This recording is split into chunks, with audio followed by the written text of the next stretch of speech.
হরি বল। আমরা একটু সবাই বলি রাধে রাধে।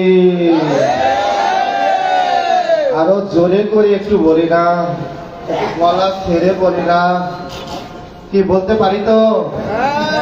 ভগবান আমাদের বাক শক্তি দিছে তো, যদি দিয়ে থাকে তাহলে একটু প্রাণ দিয়ে বলে দেখবেন শীত চলে গেছে, গরম লাগবে, কিন্তু বলি না, একটু প্রাণ দিয়ে বলি রাধে রাধে রাধে রাধে রাধে রাধে।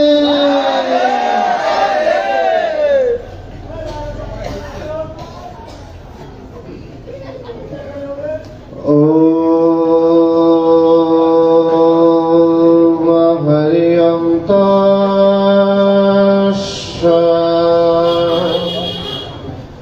ওম নমো ভগবতে বাসুদেবায়। সর্বকর্ম ফলম শ্রীকৃষ্ণার্পণমস্তু। ওম অখণ্ড মণ্ডলাকারম ব্যাপ্তং যেন চরাচরম তৎপদম দর্শিতম জানয় তস্मै শ্রী গুরবে নমঃ। হে কৃষ্ণ করুণা সিন্ধু দীনবন্ধু জগৎপতে গোপেশ গোপিকা কান্তয় রাধাকান্তয় নমোস্তুতে। তপ্ত কাঞ্চন গৌরাঙ্গী রাধে বৃন্দাবনেশ্বরী বিশ্বভানুসুতম দেবী প্রণামামি হরিপ্রিয়ে। মহানামত্মং পরমতঃ পরপ্রনন্দং শ্রিয়ং বন্দে অহম বন্ধু সুন্দরম। মুখং করতি বাসলম ভঙ্গং লঙ্ঘয়তে গিরিম যদকে পাতমহং বন্দে পরমানন্দ মাধবম। বঞ্চাকল্পতরুভ্যেষাং কৃপা সিন্ধুভ্যেষ পতিতানাং বৈষ্ণবেভ্যো নমো নমঃ। স্বস্তি ন ইন্দ্রো বিদ্যশ্রবः স্বস্তি নঃ পূষা বিশ্ববেদাঃ স্বস্তি নস্তাস্করিণেমি স্বস্তি নঃ বৃহস্পতি দদাতু। ওম শান্তি শান্তি শান্তি। সমবেত সুধী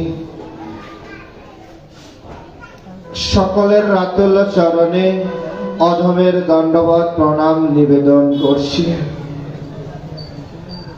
অশেষ ভাগ্য, ভগবানের অযাচিত অনুকম্পা, গুরু গোবিন্দের কৃপা, আপনাদের মতো সাধুগুরু ভক্ত বৈষ্ণবের করুণা ভিক্ষাকে সামনে নিয়েই এগিয়ে যাব আজকের ভাগবতের রসাস্বাদনে। আজ যাকে কেন্দ্র করে বা যাকে ঘিরে এই অনুষ্ঠানটি সবাই আপনারা অবগত আছেন, তিনি আর কেউ নয়, আপনাদেরই ঘরের জন, নির্জন, আপনজন। তিনি বিশ্ববরেণ্য ব্যক্তি, বিশ্ববরেণ্য দার্শনিক, ভাগবত গঙ্গোত্তরী, বৈষ্ণবাচার্য, ভারত শিরোমণি, দ্বিতীয় বিশ্ব ধর্ম সম্মেলনের ভারতের মহান প্রতিনিধি, এত কিছু উপাধির পরেও সর্বশ্রেষ্ঠ যে উপাধিটি, সেটি হলো তিনি বানারীপাড়ার সন্তান, এই ভূমির ভূমিপুত্র, যাকে বন্দনা করছে সারা বিশ্ব, যার আবির্ভাব বড়দিনের মতো একটি মহান তিথিতে। সেই বিশ্ববরেণ্য ব্যক্তি ডক্টর মহানামব্রত ব্রহ্মচারী মহারাজ, যার আবির্ভাব তিথিটি আমরা মনে করতে পারি যে মনে হয় বানারীপাড়া বাসী করছে, তাহলে ভুল জানবো। আজকের বিশ্বের যেখানেই যত সনাতনীয়রা আছে তারা পালন করে। বাংলাদেশের সবচেয়ে সর্বোচ্চ বিদ্যাপীঠ ঢাকা বিশ্ববিদ্যালয়, চট্টগ্রাম বিশ্ববিদ্যালয়, রাজশাহী বিশ্ববিদ্যালয়ের মতো স্থানে যার লেখা বই পড়ানো হয়। ঢাকা বিশ্ববিদ্যালয়ে যার নামে ফাউন্ডেশন আছে, যেখান থেকে প্রতি বছর সারা বিশ্বের গুণীজনদের সম্মাননা দেওয়া হয়, তিনি আর কেউ নয়, তিনি এই বানারীপাড়ার ভূমিপুত্র ডক্টর মহানামব্রত ব্রহ্মচারী, যাকে কেন্দ্র করে বহু বহু পিএইচডির থিসিস রচনা হয়। এখনো জেনে অবাক হবেন, বর্তমানেও ঢাকা বিশ্ববিদ্যালয়ে একজন মহানামব্রত ব্রহ্মচারীর জীবন দর্শনের উপর পিএইচডি গবেষণা করছে। তিনি কে জানেন? তিনি হবিগঞ্জের সরকারি বৃন্দাবন কলেজের একজন অধ্যাপক, যিনি আমাদের ধর্মের নয়, ভিন্ন ধর্মের একজন প্রতিনিধি হয়েও তিনি গবেষণা করছেন আমাদের আচার্য বর্গের জীবন দর্শন নিয়ে। ভাবা যায়, আসলে সবাই মণিমুক্ত চিনে না। হীরা পেয়েও কেউ কাছের টুকরা মনে করে ফেলে দেয়, আর কেউ কাছের টুকরো কেউ যত্ন করে ঘরে এনে আরামে রেখে দেয়, কারণ জহুরি চিনে। সবাই কি আর চিনে? তাই কারণ তাকে নিয়ে গবেষণা করতে হলে তেমন জহুরির প্রয়োজন হয়। আমার মতো মাতৃস্ব অদম মহানামব্রত ব্রহ্মচারীজি সম্পর্কে কতটুকুই বা আমরা জানি, কতটুকুই বা তাকে বুঝি, কতটুকুই বা তার সম্পর্কে আমরা অনুধ্যান করি। আজ বানারীপাড়ায় হরিসভা মন্দিরে এই ভাগবতীর রসাস্বাদনে একটি মাহেন্দ্রক্ষণ। কারণ আসলে আমি নিজেকে কেন বারবার অপরাধী মনে হচ্ছে, কারণ যিনি আমার পাশে দণ্ডায়মান আছেন তিনি আচার্য শৈলেন্দ্রনাথানন্দ সরস্বতী। তার মতো বিজ্ঞ পণ্ডিত বর্গ উপস্থিত, তার সামনে বসে কিবা হরি কথা বলতে পারি। তাই সরস্বতী আচার্যপাদের চরণে দণ্ডবত প্রণাম নিবেদন করি। কারণ এক পাশে দেখুন, আজ আমার বড় ভয়ের দিন। আজ আমার মতো মনে হয় ভীত মানুষ জগতে আর হতে পারে না। এক পাশে বিশ্ববর্ণ দার্শনিক মহানামব্রত ব্রহ্মচারী বানারীপাড়াবাসী, আজ আমার মনে হয় কঠিনতম পরীক্ষা নিবে। পরীক্ষা নেওয়ার জন্য এক পাশে বসিয়েছে মহানামব্রত ব্রহ্মচারী, যিনি ভাগবত গঙ্গোত্তরী, ভাগবত রস সমুদ্রে তিনি অবগাহন করে হিরেমানি জহরত আরোহণ করেন। আর এক পাশে বসিয়েছেন আর এক ভক্ত ভাগবত রূপী সরস্বতী মহারাজকে। আর সামনে তো আপনারা আসেনি, তাই আজ আমার কঠিন পরীক্ষা। কলির নামাচার্য হরিদাস ঠাকুরের পরে যিনি নামকে বেশি জগতে প্রচার করেছেন তিনি হলেন শ্রীপাদ রামদাস বাবাজি। তিনি হলেন শ্রীপাদ রামদাস বাবাজি। রামদাস বাবাজির রাধারমণ গণের যদি আশ্রমে যান, যদি পুরীর কখনো জগন্নাথ ক্ষেত্রের রথযাত্রা উপলক্ষে যান, তাহলে উড়িয়া গৌরিয়া মিলন কীর্তন শুনবেন আর দেখবেন যে আসলে কান্না কাকে বলে, চোখের জল কাকে বলে। কারণ রাধারমণগণ যখন উড়িয়া গৌরিয়া মিলনের কীর্তন করে তখন গৌর তুমি এসো বলে যেভাবে চিৎকার করে, চোখের জল ভিস্কারির মতো পড়ে গিয়ে আর একজনকে ভিজিয়ে দেয়। আমাদের চোখের জল তো বেয়ে বেয়ে পড়ে, আর রাধারমণের গণের চোখের জল চোখ থেকে ভিস্কারির মতো বের হয়। এই রাধারমণ গণের আচার্য রামদাস বাবাজি যখন হরিকথায় আস্বাদনে উপস্থিত হতেন তখন তিনি প্রথমেই অঞ্চল পাতেন বৈষ্ণবের রাতুল চরণে। এত বড় নাম সিদ্ধ সিদ্ধ মহাত্মা যিনি প্রতিনিয়ত নিতাই গৌর রাধা গোবিন্দ দর্শন করেন, প্রভু জগৎবন্ধু সুন্দরের আদরের শারিকা যিনি নিজে হাতে তিল তিল করে তৈরি করেছেন। প্রভু দীক্ষা দেয় না বলে কত আকুলতা বেকুলতা, প্রভুর নির্দেশে গিয়ে রাধারমণ চরণ দাস বাবাজির চরণ আশ্রিত হয়েছিলেন। সেই শ্রীপাদ রামদাস বাবাজি বৈষ্ণবের সম্মুখে অঞ্চল পেতে বলতেন, হে বৈষ্ণব, তুমি তো বাঞ্ছাকল্প তরুণ, তুমি তো কৃপার অপার সিন্ধু, তুমি চাইলেই সব পারো, তোমার কাছে তো অতুল সম্পত্তি বর্তমান। ভগবান শ্রীহরি নারায়ণ নারদকে বলেছিলেন, নাহাং তিষ্ঠামি বৈকুণ্ঠ যোগিনা হৃদয়ের নচ মদ ভক্ত যত্র গায়ত্রী তত্র তিষ্ঠামি হে নারদ। হে বৈষ্ণব, তুমি তো ভক্ত, ভক্ত শ্রেষ্ঠ, তুমি অযাচিত কৃপা করে আমার অঞ্চলে তোমার চরণ ধুলি দাও। তোমার চরণ ধুলি অঙ্গে মেঘে আমি হরি কথায় নিজেকে আত্মবিসর্জন দেই। আজ আমিও অধম আপনাদের চরণে ভিক্ষা চাই হরি কথা সাধনের জন্য, কারণ আজ যে আমার কঠিনতর পরীক্ষা। পরীক্ষার আগে সবাই গুরুজনদের প্রণাম করে না? আমিও আজ আপনাদের কাছে কৃপা ভিক্ষা প্রার্থনা করছি, যেন হরি গুরু ভক্ত বৈষ্ণবের কথা বলে যেতে পারি। দাদু গুরু পরম গুরুদেব মহানন্দ ব্রহ্মচারী মহারাজের বলা কথাগুলো যেন আউড়িয়ে যেতে পারি। আমার আচার্য দেব শ্রীমদ গান্ধীবন্ধু ব্রহ্মচারী মহারাজের শিখানো কথাগুলো যেন আপনাদের সামনে তুলে ধরতে পারি, তবে না আমি তার শিষ্য হতে পারি, নতুবা জীবনটাই বৃথা।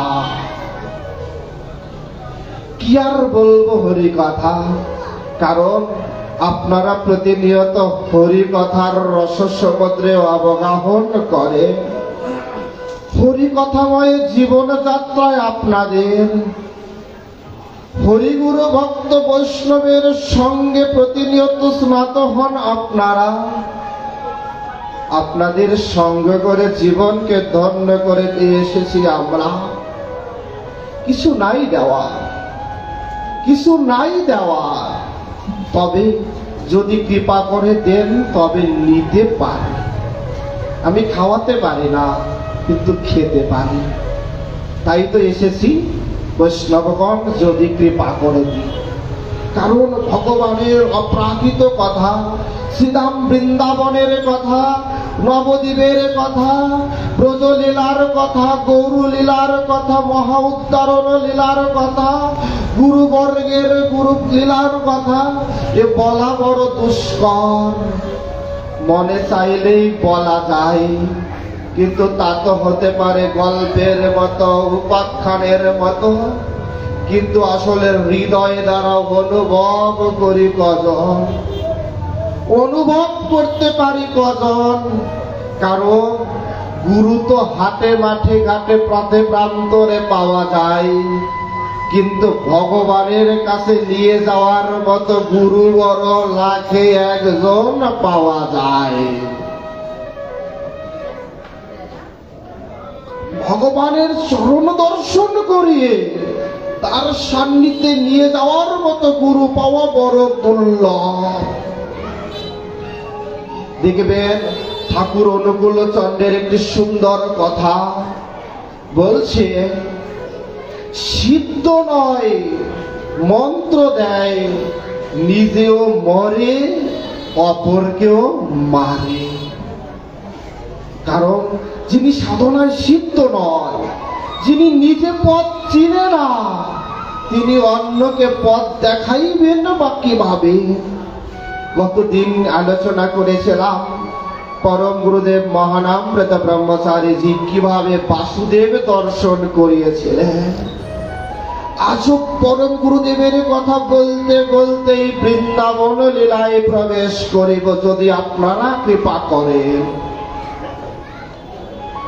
গুরু মহারাজ আচার্যদেব ডক্টর মহানামব্রত ব্রহ্মচারী, দেখুন আপনাদের বাড়ির সম্পদ তো, তাই আপনারা না চিনলেও না অনুভব করলেও আসলে যারা তার সম্পর্কে চর্চা করে তারা রন্ধ্রে রন্ধ্রে বোঝে, হায় হায় কি ধন পেলাম আর কি ধন বা হারালাম। পরম গুরুদেব ডক্টর মহানামব্রত ব্রহ্মচারী মহারাজ পাঠ করছেন। পাঠ তার কোথায় জানেন? চট্টগ্রামের নন্দীর হাটে।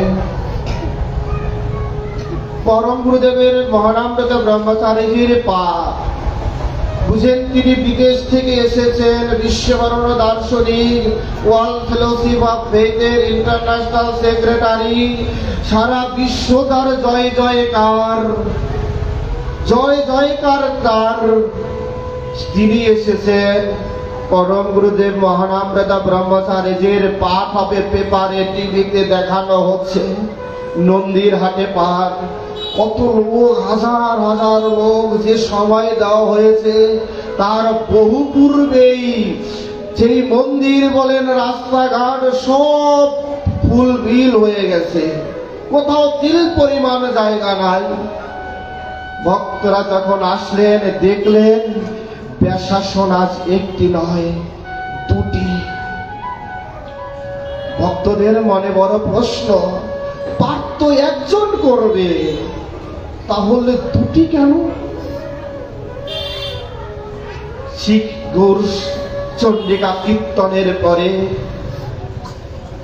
মঞ্চে আসলেন শুভ্র বসনধারী, সারা অঙ্গে তিলকধারী, হাতে চাপমালা নিয়ে, একটু খাটো পেটে স্বভাবের লোক, বিনয়ের প্রতিমূর্তি পরম আচার্য ডক্টর মহানামব্রত ব্রহ্মচারী। তিনি আসনে উপবিষ্ট হওয়ার সাথে ভক্তরা দেখলেন পাশের আসন তো খালি, সবাই উৎসুক মনে বসে আছে। দেখলেন গৌরীয় বসনধারী আরো একজন আচার্য পাদ এসে উপস্থিত। তিনি চট্টগ্রাম অঞ্চলে সাধনায় সিদ্ধ, জনপ্রিয়, কত শত অন্ধেরকে তিনি আলোর পথ দেখাচ্ছেন। তিনি হলেন শ্রীমদ স্বামী অদ্বৈতানন্দ পুরী মহারাজ, দশনামী সম্প্রদায়ের আচার্য। তিনি এসে পাশের মঞ্চে উপবিষ্ট হলেন। পরম গুরুদেব পেশাসনে বসেই ভক্তদের উদ্দেশ্যে প্রশ্ন করলেন, হে ভক্তগণ, তোমরা কি শুনতে চাও? ভক্তদের মধ্য থেকে কেউ কেউ বলে উঠলেন, মহারাজ যদি কৃপা করেন তবে আজ আমরা রাসের কথা শুনতে চাই। কারণ আপনি যেভাবে রাসের কথা বলেন অন্য কেউ এভাবে আমাদের হৃদয়ে স্পর্শ করায় না। কারণ আমরা একটু রাসের কথা শুনতে চাই। মহানামদাতা ব্রহ্মচারীজি বললেন রাসের কথা শুনবে, কিন্তু এই একদিনে 2-1 ঘন্টায় তো রাসের কথা বলা যায় না, কারণ রাসের কথা বলতে হলে অন্তত সপ্তাহ দরকার, 7 দিন দরকার, তবে রাস কথা বলা যায়, তাও রাসে প্রবেশ করা, এর বাইরে নয়। তোমরা 1 ঘন্টায় কি শুনতে চাও? তবু তোমরা যখন বলেছ, অনুরোধ করেছ, অবশ্যই বলবো। তবে কি জানো, আমি রাসের বেশি কিছু বলবো না। রাসে যে ভগবান কৃষ্ণ বাঁশি বাজালেন তার অনেকগুলো ভাগ, আমি শুধু 3 প্রকার বাঁশির কথা বলবো। প্রথম হলো আকর্ষণী বাঁশি, আমি বলবো, আজ শুধু বলবো। অদ্বৈতানন্দ পুরী মহারাজ পাশেই ব্যাসাসনে, পরম গুরুদেব মহানামদাতা ব্রহ্মচারী শুরু করলেন রাসের কথা। শারদ পূর্ণিমার রাতে পূর্ব লীলাতে তিনি প্রতিশ্রুতিবদ্ধ প্রাণ গোবিন্দ নিকুঞ্জ কাননে বসে মোহন মুরলী বংশীর তান করলেন। বংশীর তানের এমন আকর্ষণী শক্তি, ব্রজবালাগণ সমস্ত লজ্জা ঘৃণা ভয় সমস্ত কিছু ত্যাগ করে সবাই বনপথ অভিমুখে ছুটলেন। বলছে আগুন দেখলে যেমন পতঙ্গের দল যেমন নিশ্চিত মৃত্যু যেন আগুনের মধ্যে ধাবিত হয়, ব্রজবালাগণ সমস্ত বন্ধন ছেদন করে সেই ভূমিতে প্রবেশ করলেন। টোটাল মন্দির প্রাঙ্গণ নিস্তব্ধ, টুটা শব্দটি পর্যন্ত নাই। সবাই আকুলিত, কেঁদে কেঁদে ভেসে বেড়াচ্ছে, কেঁদে কেঁদে ভেসে বেড়াচ্ছে, কোনো টুটা শব্দ নাই। কেউ গড়াগড়ি দিচ্ছে যেন পাগলের মেলা উন্মাদ। অদ্বৈতানন্দ পুরী মহারাজ নিশ্চল অবস্থায় বসে আছেন। পাঠ শেষ হলো, মহানামদাতা ব্রহ্মচারী মহারাজ শিষ্যগৃহে ফিরে গেলেন। অদ্বৈতানন্দ পুরী মহারাজ বসে আছেন। 1 ঘন্টা 2 ঘন্টা 3 ঘন্টা এভাবে বসে আছেন। শিষ্যরা এসে তাকে উঠানোর চেষ্টা করছেন, কিন্তু নড়ছে না। অনেকক্ষণ পরে তাকে কোলা আলকোলা করে ভক্তরা নিয়ে গেলেন তার শিষ্য বাড়িতে। শিষ্য বাড়িতে পৌঁছানোর পরে ওইবার শিষ্যকে দেখে বলছে, দিদি রে, মহানাম আমায় কোথায় নিয়ে গেল? মহানাম যে আমায় বৃন্দাবনে নিয়ে গেল, আর তো ফিরিয়ে আনলো না। আমি যে ব্রজবালার বেশি ওই রাসমণ্ডলীতে প্রবেশ করলাম, মহানামের কথায় অমৃতর দ্বারা আর তো ফিরে আসলাম না। ভক্ত বলছে, বাবা তুমি আসবে? বলছে, না, আমার বুঝি আর আশা হবে না। এভাবে ওই অবস্থায় অষ্টসাত্ত্বিক বিকারগ্রস্ত হলেন। ভাব দেখা দিল। 7 দিন পরে অদ্বৈতানন্দ পুরী মহারাজ সত্যি তার দেহলীলা সংবরণ করে তিনি নিত্য বৃন্দাবনে প্রবেশ করলেন। যাওয়ার আগে বললেন, মহানাম কি পারে? তাই আজ বুঝলাম, কারণ তিনি জড়জাগতিক সংসারের মানুষকেও হাতে ধরে বৃন্দাবনে পৌঁছে দিতে পারে। কল্পনা করা যায়, কল্পনা করা যায় এই জগতের মানুষকে ওই পারমার্থিক জগতে নিয়ে যাওয়ার ক্ষমতা রাখেন। আর আমরা তাকে কতটুকুই বা চিনলাম, কতটুকুই বা হৃদয় দ্বারা অনুভব করে তার চরণে আত্মনিবেদন করলাম। বড় দুর্ভাগ্য। আসলে মণিমুক্ত হিরে জহরত পেয়ে অবহেলায় অযত্নে সব ছেড়ে দিলাম, কারণ নিতে পারলাম না। নিব কিভাবে? আমার যাওয়ার জায়গাটা যে শূন্য, আমার নেওয়ার জায়গাটা শূন্য। হিংসা, বিদ্বেষ, অহংকার, গর্বে, অভিমানে ভরা।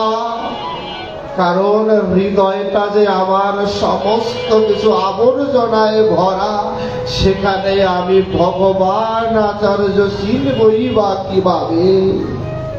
কারণ সাধন ভজনের দুটি ধারা, কত সহজ সুন্দরতর ধারা দুটি দেখুন। বলছে মনটাকে সরল করো আর মনটাকে বড় করো, ভজন আপনি আসবে। ভজনহীন দেহ তো মৃত্যু মানুষের সমান। ভজন নাই, সাধন নাই, ভজন নাই, সাধন নাই, বলছি এ দেহ তো মৃত্যু মানুষের মতো সমান। আমি যদি রাস্তার পাশে শুয়ে থাকি, আমায় কেউ শুয়েও দেখবে না। কত মানুষ শুয়ে থাকে না? কিন্তু মৃতদেহ যদি রাস্তায় পড়ে থাকে, শিয়াল কুকুরে কেড়ে কেড়ে নিবে না। বলছে এ জগতের রাস্তায় আমার মতো ভজনহীন দেহ তো পড়ে আছে, কেউ কুড়ে কুড়ে খাচ্ছে। এ জগতের মোহ আর মায়া। কারণ ভগবানের সেবায় লাগিনি। প্রতিশ্রুতি দিয়ে এসেছিলাম ভগবানের চরণ তলে মাতৃ জঠরে বসে, ভগবান তুমি আমায় আলোর পথে নিয়ে যাও, জগতে গিয়ে আমি তোমার নাম করব। কিন্তু জগতে এসে সব ভুলে গেছে, সব ভুলে গেছে। কারণ দেখুন ভগবান যে আমাদের কত সুন্দর পরিপূর্ণ করে দিয়েছে। এ জগতে কত মানুষ আছে যাদের হাত নাই, আছে না? কারো চোখ নাই, আছে না? কারো মুখ আছে, কথা বলতে পারে না, আছে না? জগতে ইচ্ছে করলেও পারে না। স্বাদ আছে, সাধ্য নাই। আমাকে ভগবান পরিপূর্ণ করে পাঠিয়েছে জগৎ মাঝারি। তবু একদিন প্রাণ ভরে ভগবানের চরণে হাত জোর করে আরতি প্রীতি দ্বারা প্রণাম নিবেদন করলাম না। দুটি হাত দিয়ে কোনোদিন সাধুগুরু ভক্ত বৈষ্ণবের চরণ ধুলি নিলাম না। কোনদিন দুটি হাত দিয়ে একটু প্রাণ গোবিন্দের গুণ কীর্তন করলাম না। তাহলে জীবনটা কি বৃথাই চলে গেল না? মিথ্যের মায়া জালে বিসর্জন দিলাম না। সুন্দর দুটি চোখ পেয়ে কোনদিন প্রাণ গোবিন্দকে দর্শন করার চেষ্টাটি করলাম না। ভগবান তো পরের জন্মে কেড়ে নিবে, পরের জন্মে কেড়ে নিবে। বলবে দিয়েছিলাম, অতুল সম্পত্তি ধরে রাখতে জানে না, তাকে কি হবে? কারণ দান করা ধর্ম, কিন্তু সেটি তো সৎ পাত্রে হওয়া চাই। যাকে তাকে দান করলে কি দানের ফল পাওয়া যায়? যিনি গীতা পড়েন না, গীতা চর্চা করে না, তাকে যদি আমি গীতা দান করি, তিনি গীতার সম্মান রাখবে?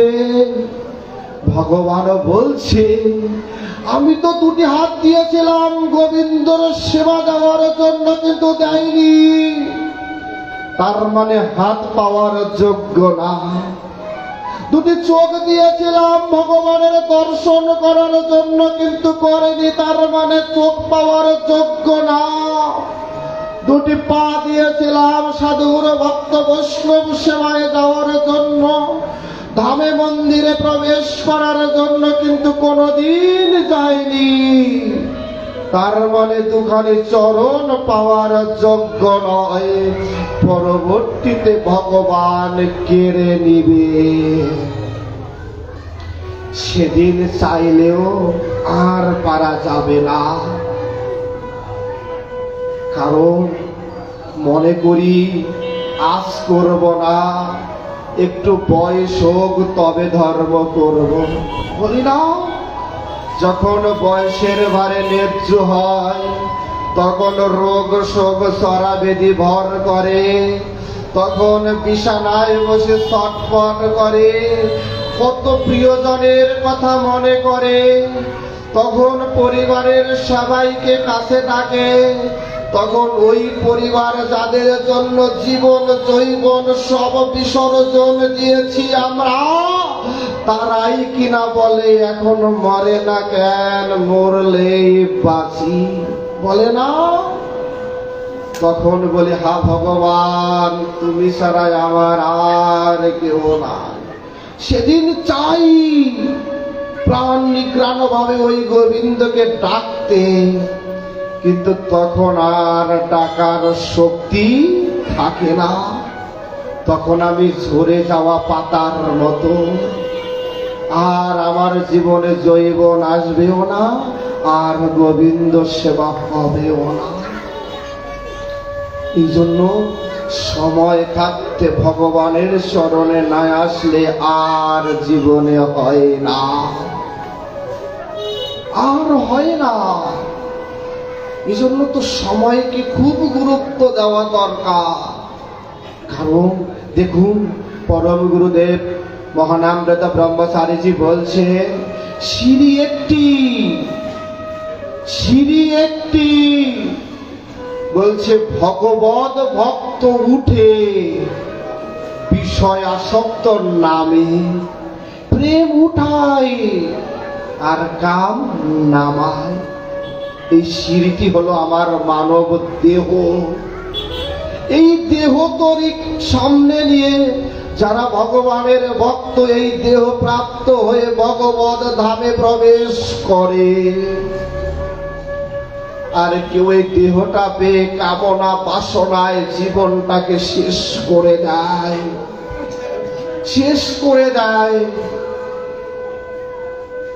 আর কেউ ভগবানের অযাচিত কৃপা প্রাপ্ত হয়ে ভক্ত হয়ে ভগবানের সান্নিধ্য লাভ করে অনাবিল আনন্দ সুখ সাগরে ভাসে। তাই তো এই দেহটা পেয়ে, দুর্লভ মনুষ্য জন্ম পেয়ে যেন আমরা অবহেলায় অযত্নে না কাটাই। চলুন আজ এই নববৃন্দাবনে, এই নববৃন্দাবন ধামে, কারণ আচার্য বলেছেন যেখানে হয় সাধুগুরু ভক্ত বৈষ্ণবের আগমন, সেখানেই হয় নবনিত্য বৃন্দাবন। আমরা বৃন্দাবনের লীলা স্মরণ করব। কেন করব জানেন? বলে নিচ্ছি। কারণ বৃন্দাবন লীলার শুরুতে যখন গোবিন্দ আসলেন লীলাতে, তার আগে থেকেই সৃষ্টিকর্তা ব্রহ্মা সমস্ত দেবতা ঋষি জ্ঞানী জ্ঞানী সবাইকে বৃন্দাবনে পাঠালেন বিভিন্ন রূপে। কয়েকজন ঋষি গিয়ে বলছে, হে সৃষ্টিকর্তা ব্রহ্মা, ওই সবাইকে বৃন্দাবনে পাঠালে, গোবিন্দ লীলার সঙ্গী হতে আমরা কি অপরাধ করেছি? আমাদেরকে কেন দিলে না? সেদিন পিতামহ ব্রহ্মা কি বলেছেন জানেন? পিতামহ ব্রহ্মা বলেছে, আসলে বৃন্দাবনে যাদের যাওয়ার কথা ছিল তার সে অধিক সংখ্যক লোক চলে গেছে, আর কোন জায়গা খালি নাই। বলছে অন্তত গোবিন্দের সঙ্গী করে তো পাঠাতে পারতে। বলছে যে কয়জন সঙ্গী যাওয়ার কথা ছিল তার অধিক গুণ সঙ্গী চলে গেছে। বলছে সখা সখী রূপে পাঠাতে, বলছে সেখানেও অধিক চলে গেছে। এভাবে পরম্পরায় বলছে ঋষিগণ, বলছে কোন জায়গা খালি নাই। শেষে ঋষিগণ বলছে, হে পিতামহ, অন্তত বৃন্দাবনের ধুলি করে তো পাঠাতে পারো। যদি বৃন্দাবনের ধুলি করেও আমায় পাঠাও, তাহলেও অন্তত আমি দিনান্তে একবার গোবিন্দের চরণকে বক্ষে ধারণ করতে তো পারবো, তবে আমার জীবন বড় সার্থক হবে। তাই আসুন আমরাও সবাই বৃন্দাবনে প্রবেশ করি। এখনো সে বৃন্দাবনে বাঁশি বাজে রে, এখনো সে বৃন্দাবনে বাঁশি বাজে রে। কালার বাঁশি শুনে মনে মনে, বাঁশি শুনে মনে মনে, ময়ূর নাচে রে, এখনো সে বৃন্দাবনে বাজে রে। এখনো সে রাধারানী বাঁশির সুরে পাগলিনী, এখনো সে রাধারানী বাঁশির সুরে পাগলিনী। অষ্ট সখীর শিরোমণি নবসাদের এখনো সে বৃন্দাবনে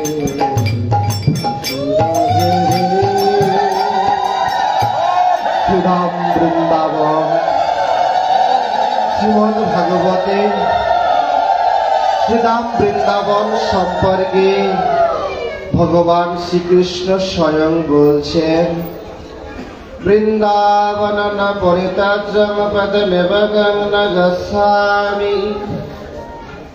বৃন্দাবন ছেড়ে এক পাও দূরে সরে যায় না, কারণ বৃন্দাবনে যে প্রেম আছে তা জগতে বড় দুর্লভ।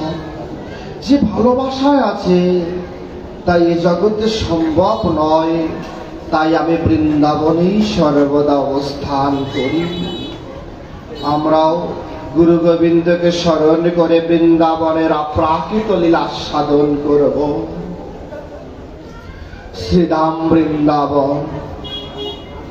বৃন্দাবনের বৃন্দাবনেশ্বর শ্রী গোবিন্দ বৃন্দাবন থেকে চলে গেছেন মথুরায়।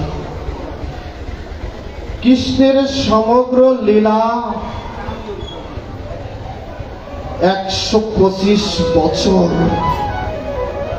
তার মধ্যে মাত্র 10 বছর 8 মাস বৃন্দাবন লীলা। বাকি সময় তিনি মথুরায়, নতুবা দ্বারকায়, নতুবা কুরুক্ষেত্রে। বৃন্দাবন ছেড়ে বৃন্দাবন সঙ্গে চলে গেছে মথুরায় অক্রূর মহারাজের সাথে।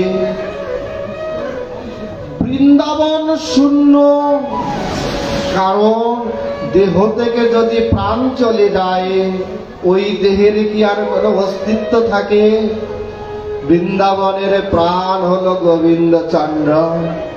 তাই গোবিন্দ চলে গেছে অক্রূরের সাথে।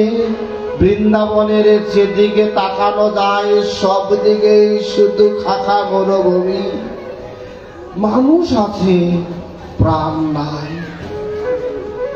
গাছপালাগুলো যেন সব শুকিয়ে যাচ্ছে। ধেনুগণ আর যেন গোচারণে যায় না। ধেনু বর্ষ আর হাম্বা হাম্বা রবে আর উঠে বেড়ায় না। আজ আর ব্রজবালাগণ আর যমুনায় জল আনার ছলগরে গোবিন্দ সঙ্গ পেতে যায় না। চারিদিকে একটি নিস্তব্ধ, যেন মনে হয় ভূতের বাড়ি। সব আছে, কিছু নাই। বৃন্দাবনে গোবিন্দকে সবাই ভালোবাসে। বৃন্দাবনে শুধু ব্রজবালাগণ নয়, ব্রজ সখীগণ, সখাগণ, ধেনুগণ, ধেনু বৎসগণ, পশুগণ, পাখিগণ, বৃক্ষগণ, এমনকি ধূলিগণ পর্যন্ত গোবিন্দকে প্রাণ দিয়ে ভালোবাসে। তবে এই ভালোবাসার মধ্যে সর্বশ্রেষ্ঠ যারা ভালোবাসেন প্রাণ দিয়ে তারা হলেন ব্রজের গোপীগণ। কারণ এমন ভালোবাসা জগতে বড় দুর্লভ, কোথাও না। কারণ রাসলীলা দেখলে দেখবেন যেই ভালোবাসা পাওয়ার জন্য দেবাদিদেব মহাদেব আকুলিত হয়। তিনিও ব্রজ গোপীর বেশ ধরে এসেছিলেন রাসমণ্ডলীতে প্রবেশের উদ্দেশ্যে, তিনিও প্রবেশ করতে পারেননি। লক্ষ্মীও যে আশা বাঞ্ছা করে, স্বয়ং রুক্মিণীও যেখানে আকুলিত হয়, কেন গোবিন্দ শুধু বৃন্দাবনের রাধারানীর কথা বলে দুনয়নের অশ্রু ধারা বয়? তাহলে কি আছে, কি আছে এমন ভালোবাসা? এই গোপীগণের মধ্যে যিনি সর্বাগ্রে অবস্থান করেন তিনি হলেন গোবিন্দের অন্তরঙ্গা শক্তি, আহ্লাদিনী শক্তি, চিৎ শক্তি শ্রীমতী রাধা, শ্রীমতী রাধা রানী। শ্রীমতী রাধা রানীর রূপখানা যদি আমরা একটু কল্পনা করি তাহলে বুঝবো আসলে আমরা সবাই রাধা। কারণ রাধার মতো যদি ভালোবাসা যায় তাহলে গোবিন্দকে পাওয়া খুব সহজতর হয়। কারণ রাধার মতো যদি আমাদের জীবনে বিরহ থাকে তবে পাওয়া সহজ। আমরা তো শুধু সুখের মধ্যে ভগবানকে পেতে চাই, দুঃখের দিনে চাই না। ভাগবত বলছে দুঃখ সহ্য করার শক্তি যার যত বেশি, ভগবত প্রাপ্তির সম্ভাবনাও তার তত বেশি। আমরা কেউ দুঃখ চাই না, আর রাধারানীর সমগ্র জীবনটাই শুধু দুঃখ আর দুঃখ। কিসের দুঃখ জানেন? খাওয়া পড়ার দুঃখ, অর্থবিত্তের দুঃখ, পরিবার পরিজনের দুঃখ। দুঃখ শুধু একটাই, সেটি হলো গোবিন্দ চন্দ্র তাকে ছেড়ে চলে গেছে। এই জগতে যার আছে সে বুঝে না প্রিয়জন হারার বেদনা কেমন। যার নাই সে রন্ধ্রে রন্ধ্রে অনুভব করে। পিতা যদি অন্ধ হয়, পিতা যদি অন্ধ হয়, কালো হয়, কুৎসিত হয়, তবুও পিতা বটবৃক্ষ যিনি শুধু ছায়া দেয়। আমরা 30-40 বছরে হাঁপিয়ে যাই, আর পিতা কিনা 80-90 বছর বয়স সন্তানকে ডেকে বলে, সন্তান ভয় পেও না, আমি তো আছি। যার পিতা হারা হয়েছে সে জানে পিতা থাকলে কেমন লাগে। কারণ যার হারা হয়নি সে বুঝবে কিভাবে? কারণ মরমী জন ছাড়া কি মরমের কথা বলা যায়? তাই আমাদের তো হারা হয়নি, তাই বুঝি না। কিন্তু গোবিন্দের হারা হয়েছে রাধা রানী, তাই রাধা রানীর ভাবটি কেমন দেখুন, শুধু বিরহ। বিরহ বলতে আমরা মনে করি কষ্ট, কিন্তু ভাগবত বলছে বিরহ মানে কষ্ট নয়, তিনি বিশেষভাবে তাকে প্রেম বন্ধনে আবদ্ধ করা। কারণ কাছে থাকলে আমরা যতটা স্মরণ না করি, দূরে গেলে আমরা বেশি করে তাকে অনুভব করার চেষ্টা করি। প্রতি পলকে পলকে আমরা তার শূন্যতা অনুভব করি। এজন্য কোন এক সময় রাধারানী বলছে, গোবিন্দ তুমি চলে গিয়ে আমায় আরো বেশি প্রেমে বেঁধেছ। কারণ তুমি চলে যাওয়ায় আমার এখন আর তোমার স্মরণ ভিন্ন কাল কাটে না। গোবিন্দ বিরহে প্রাণ, গোবিন্দের বিরহে বিরহিণী হয়ে শ্রীমতী রাধারানীর আজ বাহ্য দশা শূন্য। দশম দশায় শায়িত। দশা মানে কি জানেন? এক একটি ভাব। এই ভাবগুলো আমাদের জীবনে যতদিন না আসবে, যতদিন না এই আমরা ভাবাশ্রী হতে পারবো, ততদিন পর্যন্ত প্রেম লাভ হবে না। প্রেম ভক্তির রসরাজ নরোত্তম ঠাকুর বলছে প্রেম লাভের 9টি ধাপ, 9টি সিঁড়ি। কি কি জানেন? বলছে শ্রদ্ধা, সাধুসঙ্গ, অনর্থ নিবৃত্তি, ভজন ক্রিয়া, নিষ্ঠা, রুচি, আসক্তি, ভাব, প্রেম। কারণ ভাবের পরেই প্রেম। রাধারানীর মতো দশম দশায় ভাবিত না হলে প্রেম পাওয়া যায় না। এই রাধারানীর দশম দশার ভাবগুলো কি আজ আমরা একটু এ বিষয়ে আলোচনা রাখবো। দেখি আমরা ভাবের জগতে প্রবেশ করতে পারি কিনা। কি প্রবেশ করতে চান তো?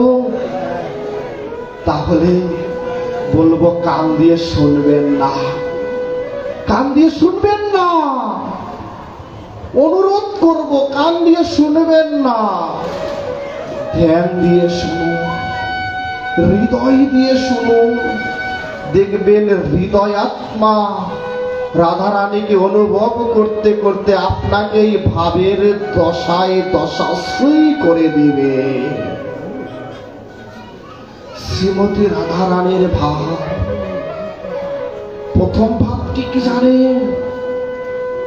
প্রথম ভাব হলো চিন্তা। প্রথম দশম দশার প্রথম ভাব হলো চিন্তা। রাধারানী গোবিন্দ বিরহে বিরহিনী হয়ে শুধু চিন্তা করছে। কেমন? হা গোবিন্দ, তুমি ছিলে বৃন্দাবনে, যখন খুশি তখন তোমার চরণ সান্নিধ্যে যেতে পেরেছি, তুমি নাই। গোবিন্দ, আর কি তোমার সাথে জীবনে দেখা হবে না? তুমি যে যাওয়ার সময় আমার হাতখানা চেপে ধরে বলেছিলে, সখীরে আমি কাল আসবো। তবে কি গোবিন্দ আমার জীবনের কাল আসবে না? আমি কি এই দেহে প্রাণ থাকতে কি আর গোবিন্দ তোমার চরণ বদন দর্শন করতে পারবো না? শুধু সারাদিন উঠতে বসতে খেতে চলতে পড়তে শুধু চিন্তা, গোবিন্দ আর কি দর্শন হবে না? আমরা কি এমন করে কখনো কল্পনা করি আমিও তো গোবিন্দ হারা, এসেছি গোবিন্দের কাছ থেকে দিনান্তে চলে যেতে হবে আবার গোবিন্দের রাতুল চরণে। কোনদিন কি গোবিন্দকে ডেকে বলেছি, গোবিন্দ আমার জীবনে কি তোমার দেখা হবে না? শুধু জনম পে শুধু বিধাই চলে যাবে, কোনদিন কি তোমায় আমি দর্শন পাবো না? কোনদিন ডেকে ডেকে কেঁদে কেঁদে বলেছি কি?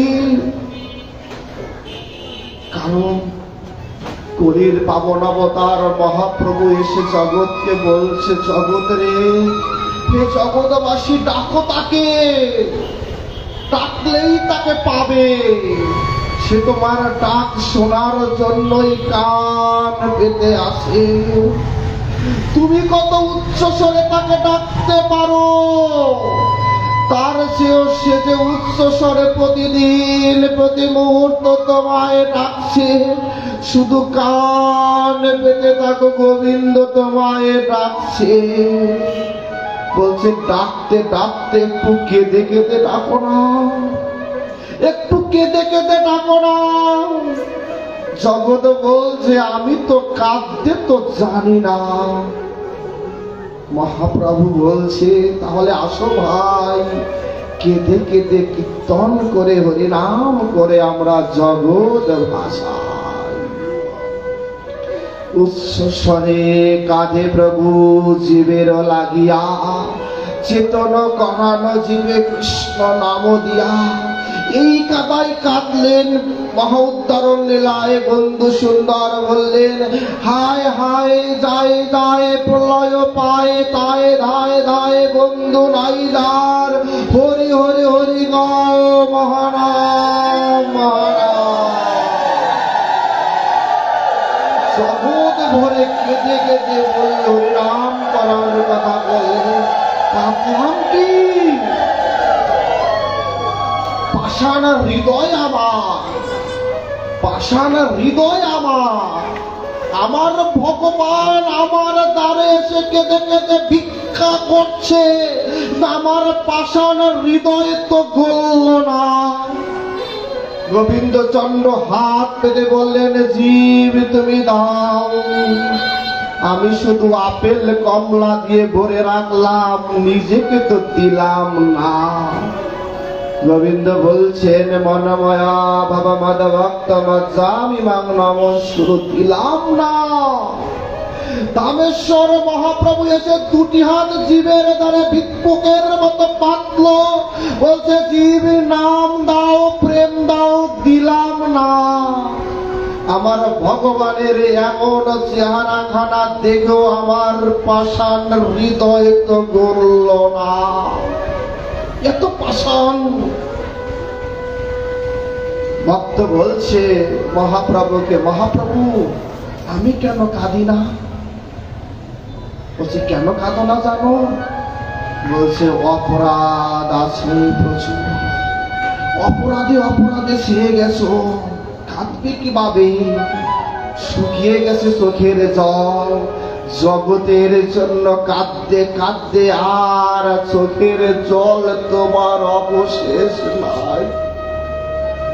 বলছে, জগতের ছেলে মেয়ের জন্য কাঁদলে, অর্থবিত্ত সম্পত্তির জন্য কাঁদলে, কোনদিন কি প্রাণ গোবিন্দর জন্য দুপোটা নয়নের জল তার চরণে সমর্পণ করলে?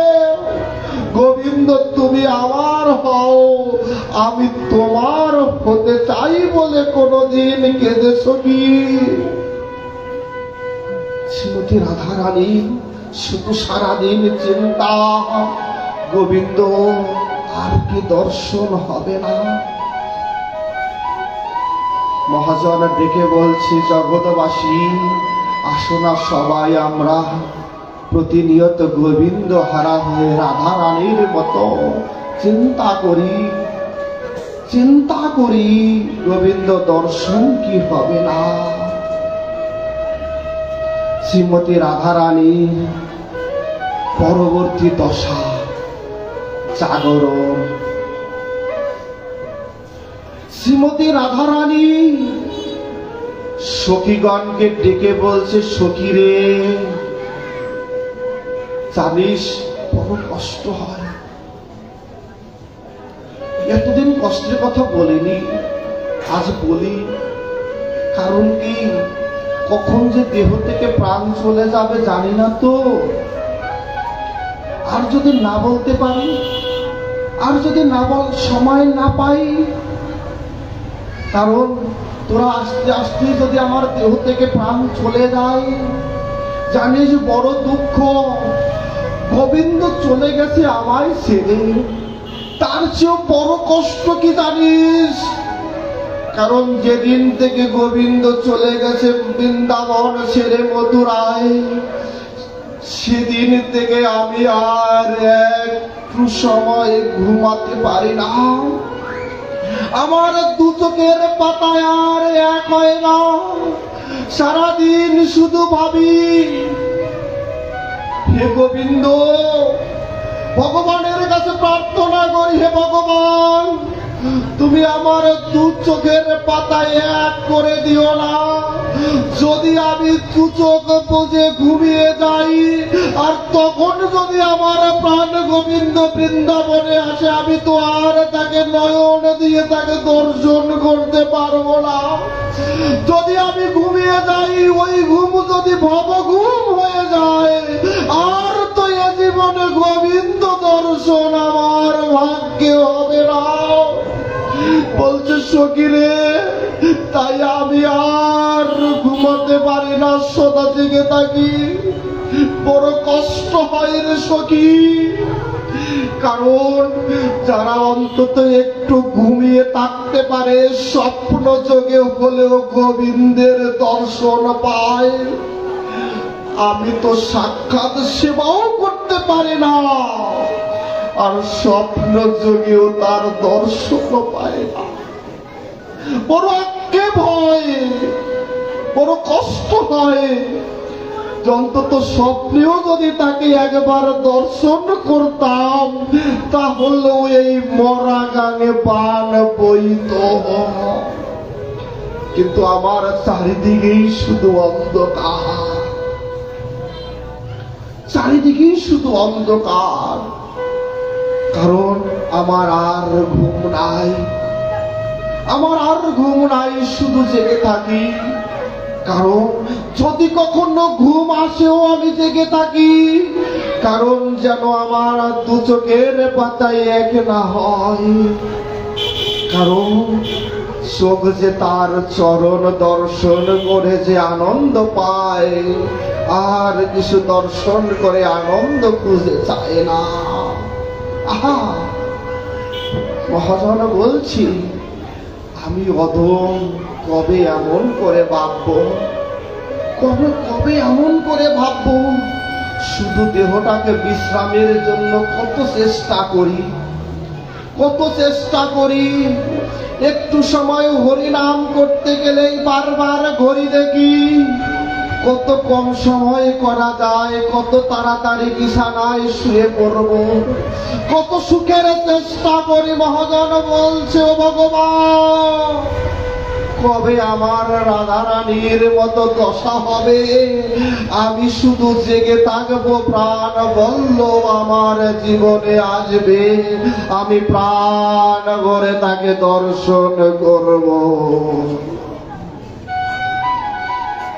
শ্রীমতী রাধারানী বৃন্দাবনের দুলিতে গড়াগড়ি গায়, আর গোবিন্দকে শুধু বলে।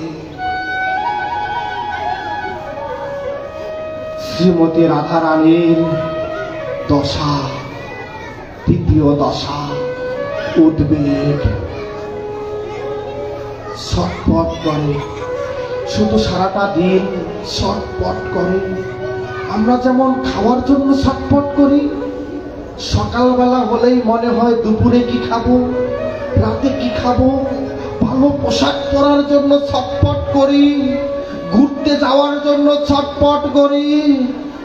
আর রাধারানীর উদ্বেগ, গোবিন্দ তুমি কবে আসবে, তোমায় কখন পাবো, তোমার কখন সঙ্গ করব।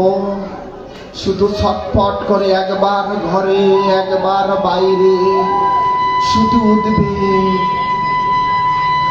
আর শুধু একটা কষ্ট তার কি জানেন, বলে গোবিন্দ রে, উদ্বেগে তার সহিত খালি ছটপট করে, আর গোবিন্দকে বলে, আহা, এখন তো আর বাঁশি বাজে না, এখন আর বাঁশি বাজে না। আগে কত সময় বাঁশি বাজলেও শুধু বাঁশির প্রতি বিরক্ত হয়েছি, বাঁশি তুই বাজিস না। কারণ আমার জগতের কত কাজ আছে, আমি সব ফেলে কিভাবে তোর চরণে যাই। আর আজ আমি বাঁশি শুনতে চাই, কিন্তু আজ আর বাঁশি বাজে না, আজ আর বাঁশি বাজে না। আমি আজ চাই, কিন্তু আজ আর পাই না। তখন চাই নাই, সময় নাই, অসময় নাই, কালার বাঁশি বাজলেই সব ছেড়ে চলে গেছি। আজ আর বাঁশি বাজে না, আজ আমার আর গোবিন্দ চরণ দর্শন হয় না। উদ্বেগ ছুটছে, ঘর বাইরে করছে, কোথায় গেলে তাকে পাই, কোথায় গেলে তাকে পাই, কিন্তু আর তাকে পাই না। রাধারানীর দশা, কৃষ্ণা, এই দশাটি কি জানে? বলছে যার খাওয়া নাই, নাওয়া নাই, ঘুম নাই, তার কি হয়? তার কি হয়? তার কি আগে চেহারা চেনা যায়? তার চেহারাটা শুকিয়ে যায় না, বিদঘুট হয়ে যায় না? জগতের বিশ্ব সুন্দরী হলেও যদি না খায়, না ঘুমায়, না বিশ্রাম করে, তাহলে কি আর সৌন্দর্য থাকে? ললিতা সখী বলছে গোবিন্দকে উদ্দেশ্য করে, গোবিন্দ রে, তুমি আর রাধারানীকে এখন আর দেখলে চিনবে না। তুমি যে রাধারানীকে রেখে গেছো বৃন্দাবনে, এখন আর সেই রাধারানী নাই। তার নাই আছে রূপ লাবণ্য, নাই আছে সৌন্দর্য, সব আজ চলে গেছে। কারণ সারাদিন শুধু একটি তার ধ্যান, গোবিন্দ গোবিন্দ গোবিন্দ। শুধু সারাদিন কষ্ট তার একটাই, গোবিন্দ আর কি দেখা দিবে না, আর কি সঙ্গ পাব না। শুকিয়ে কাঠ হয়ে গেছে রাধারানী। ললিতা চিঠি লিখছে, গোবিন্দ আর রাধারানী নাই। যদি রাধারানীকে দেখতে চাও তবে তুমি ফিরে এসো। রাধারানীর পরের দশা জড়তা। এখন আর আগের মতো কথা বলতে পারে না, কারণ কথা বলতে গেলে সব আটকে যায়, সব আটকে যায়। এখন আর কথা বলতে পর্যন্ত পারে না। বলতে চায়, সখীগণ কত কিছু জানতে চায়। সখীগণ বলে, হে রাধে, কারণ ওই নিকুঞ্জ কাননে যখন গোবিন্দের সঙ্গে একাঙ্গী বিহার করেছো, কত রসের খেলা খেলেছো, কত প্রাণীর কথা হচ্ছে, আমরা তো সেখানের কথা কিছু জানি না, জানতে পারি না, যদি কৃপা করো বলো। রাধারানীও বলে, আমি তো বলতে চাই কিন্তু বলতে পারি না, যখনই স্মরণে আসে সব ভুলে যাই, সব ভুলে যাই। জানিস সখীরে, একটা সময় বৃন্দাবনের ব্রজবাসীগণ আমায় কত অপবাদ দিয়েছে, কত লাঞ্ছনা গঞ্জনা দিয়েছে। আমি সেই সময়ও কোনো কিছু ভ্রুক্ষেপ করি নাই। কেন জানিস? গোবিন্দ আমায় প্রশ্ন করেছিল, রাধে, তোমায় সবাই কৃষ্ণ কলঙ্কিনী বলে, তোমার কি কষ্ট হয় না? সেদিন রাধারানী গোবিন্দকে বলছে, গোবিন্দ রে, ব্রজবাসী যদি আমায় কৃষ্ণ কলঙ্কিনী বলে, আমার জীবন ধন্য হয়, কারণ ওরা তো কৃষ্ণকে ভালোবাসে না, ওরা তো কৃষ্ণকে ভালোবাসে না, কৃষ্ণ নাম স্মরণ করে না। তবুও আমাকে খারাপ করতে গিয়েও যদি একবার যদি তার মুখে কৃষ্ণ নাম উচ্চারিত হয়, তবু বিবাদীর মুখে কৃষ্ণ নাম শুনে আমি আনন্দে সাগরে ভাসি, কলঙ্কিনী শোনার সময় খুঁজে পাই না। বলছে, শুধু আমি কৃষ্ণ নাম শুনি। আজ তোমাদের কেন বলতে পারি না জানো? যখনই শুধু গোবিন্দের কথা স্মরণ করি, সব ভুলে যাই, সব ভুলে যাই। আমি আর মরমের কথা বলতে পারি না। সখীগণ বলছে, ও রাধে, আমাদেরও তো তোমার মতো হতে ইচ্ছা হয়। রাধারানী বলছে, সখীরে,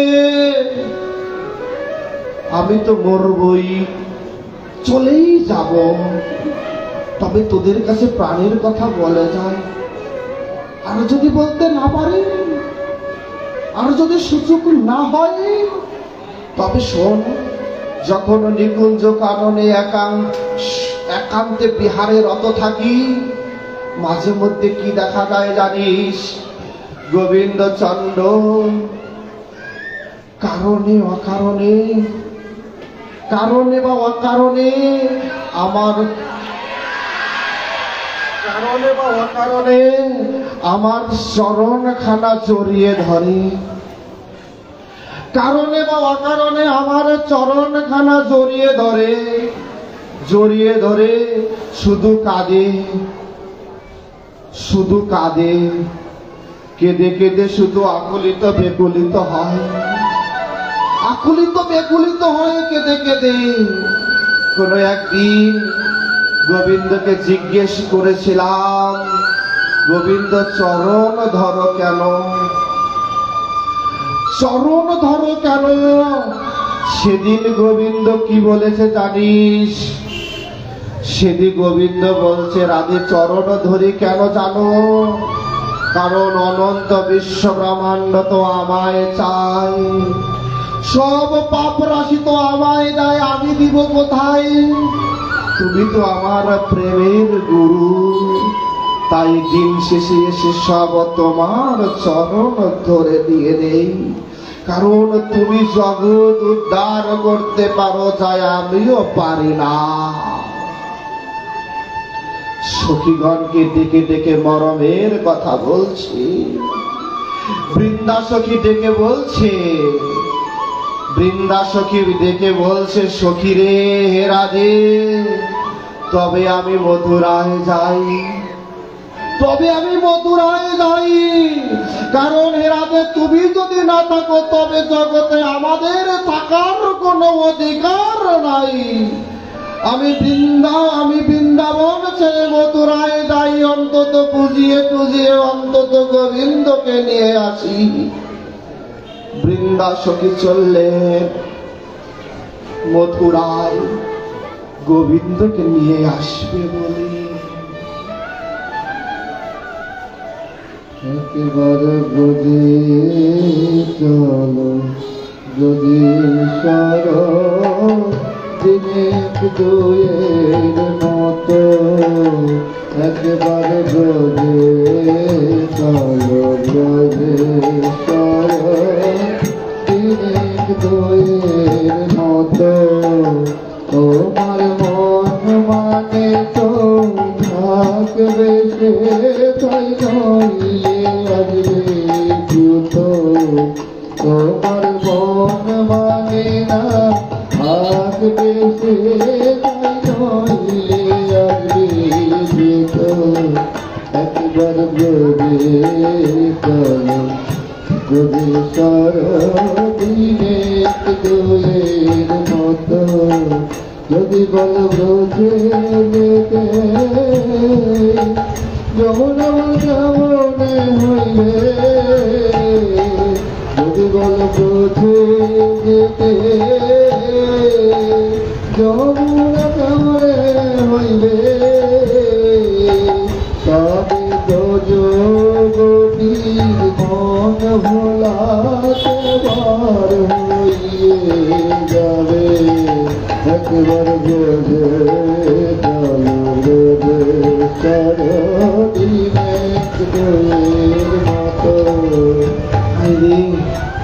এভাবে বৃন্দা সখীর মতো কবে বলবো, বৃন্দা সখীর মতো কবে গোবিন্দকে ডেকে বলবো, গোবিন্দ কবে আমার হৃদয় বৃন্দাবনে তুমি আসবে, কবে তাকে ডেকে বলবো, হে গোবিন্দ তুমি আমার হৃদয় বৃন্দাবনে এসো। কারণ তুমি পেলে হৃদয় যে খাকাকার মরুভূমি, শুধু চারিদিকে ধূসর, সর্বদিকে শুধু অন্ধকার। হে গোবিন্দ তুমি কিছুক্ষণের জন্য হলো আমার হৃদয়ে বৃন্দাবনে এসো। কবি হে বৈষ্ণবগণ, কবে? সেদিন আমার কবে হবে, যেদিন আমি হা গোবিন্দ বলে কেঁদে বুক ভাসিয়ে বলবো, গোবিন্দ তুমি ছাড়া আমার আর জগতের কেহ নাই। কেহ কোনদিন আপন ছিল না, কোনদিন হতে পারে না। গোবিন্দ তুমি আমার হৃদয়ে বৃন্দাবনে হৃদয়ে পুরে এসে আবির্ভূত হও, আমি প্রাণ দিয়ে তোমায় দর্শন করি। কবে হবে?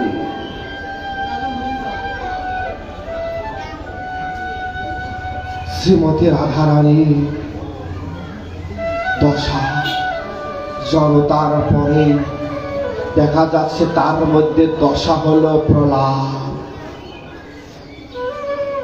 প্রলাপ এখন রাধারানী শুধু প্রলাপ বটে, পাগলের মতো একা একা কথা বলে, শুধু ঘর বাইরে করে, শুধু ছুটে বেড়ায়।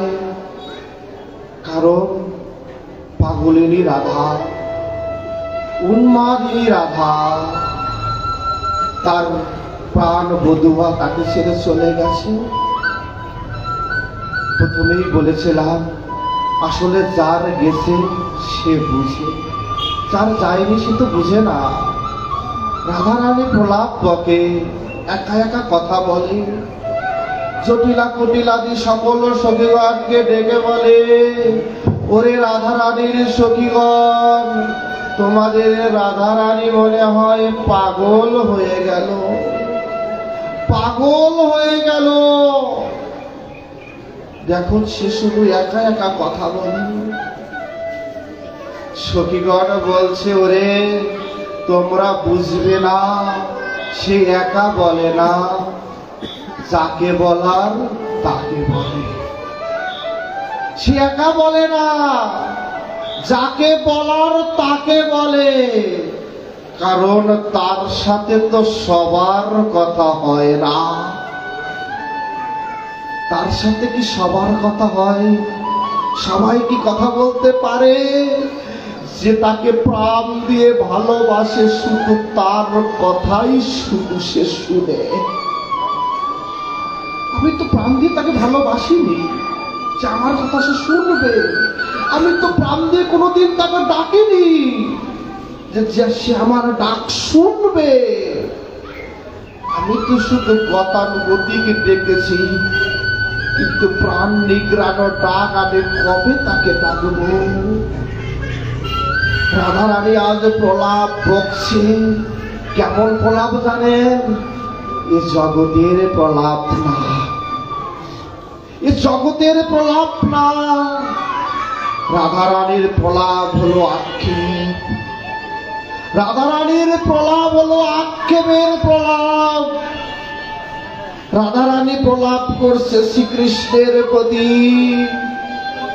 রাধারানী প্রলাপ করছে শ্রীকৃষ্ণের প্রতি। হে গোবিন্দ, হে গোবিন্দ, তোমার প্রতি আমার বড় অভিযোগ। সবার সাথে কি অভিমান করা যায়? অভিমান কার সাথে করে? যাকে অধিক ভালোবাসে। কার কাছে সবচেয়ে বেশি আবদার করা যায়?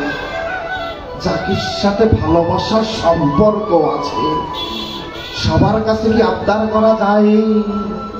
রাধারানী আজ শ্রীকৃষ্ণের প্রতি আক্ষেপ করে বলছে, হে কৃষ্ণ, হে গোবিন্দ, তোমার প্রতি বড় আক্ষেপ। কারণ তুমি তো জানতে আমি পাগলিনী, আমি তোমার প্রেমের পাগলিনী। শুধু এ জন্মেই নয়, জন্মে জন্মের পাগলিনী। তুমি তো জানতে যে তোমা ছাড়াই আমি অস্তিত্ব শূন্য নিথর দেহের মতো।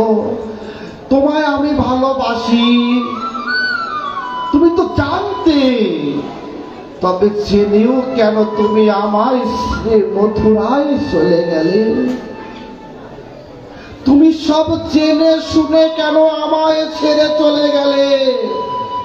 ও শুধু আমি ভালোবেসেছি, তুমি বুঝি ভালোবাসোনি? তুমি যা আমায় ভালোবাসার কথা বলতে বৃন্দাবনে থেকে, হে রাধে, তোমার মতো জগতে আমার আর কেউ আপন নাই। হে রাধে, তোমার মতো জগতে আমায় আর কেউ ভালোবাসে না। হে রাধে, তুমি আমার অন্তরঙ্গা শক্তি, তুমি আমার হৃদয়ের ধন, সবই কি শুধু তোমার মিথ্যা প্রলাপ? সবই কি তোমার মিথ্যা আশ্বাস ছিল? তুমি কিভাবে চলে গেলে আমায় ছেড়ে? তাই তোমার প্রতি আমার বড় আক্ষেপ। তুমি জেনে শুনে আমায় কাঙালিনী করে, আমায় পাগলিনী করে, আমায় ঘর ছাড়া রাস্তায় এনে তারপরে তুমি আমায় ছেড়ে চলে গেলে। কেউ যদি সাঁতার না জানে আর তাকে যদি জলে নামিয়ে দেওয়া হয়, সে কি আর ফিরে আসতে পারে? সে জলে পড়ে মরে যায় না? রাধা রানীর দশা হলো তাই। বলছে, তুমি আমায় প্রেমের জলে ডুবিয়ে তারপরে ছেড়ে দিলে কেন? প্রেমের জলে নামিয়ে ছেড়ে দিলে কেন? যদি সঙ্গই না দিবে তবে ছেড়ে গেলে কেন? তুমি তো জানতে যে তোমার ছাড়াই আমার আর কোনো অস্তিত্ব নাই। তাই বড় অভিযোগ, অভিমান, আক্ষেপ তোমার প্রতি। রাধারানীর অভিযোগ, আক্ষেপ নিজের প্রতি। কি আমরা ভাবি কি এভাবে? যেদিন ভাববো সেদিন পাবো, ভাববো না পাবো না। রাধারানী নিজের প্রতি আক্ষেপ করছে। সখীরে, আমার প্রতি বড় নিজের প্রতি নিজের আক্ষেপ হয়, নিজে হীনমন্যতায় ভুগি, অসহায়ের মতো থাকি। কারণ কি জানিস? কারণ হে ললিতা, হে বিশাখা, কারণ আমার প্রাণবধূ তো আমায় ভালোবাসে। কত ভালোবাসা দিয়েছে। রাস পূর্ণিমার রাতে ও সকল সখীগণকে ডেকে তিনি আমায় শুধু একান্তে নিয়ে চলে গিয়েছিলেন গোপন অভিসারে। কারণ তিনি সবার চেয়ে আমায় বেশি ভালোবাসে।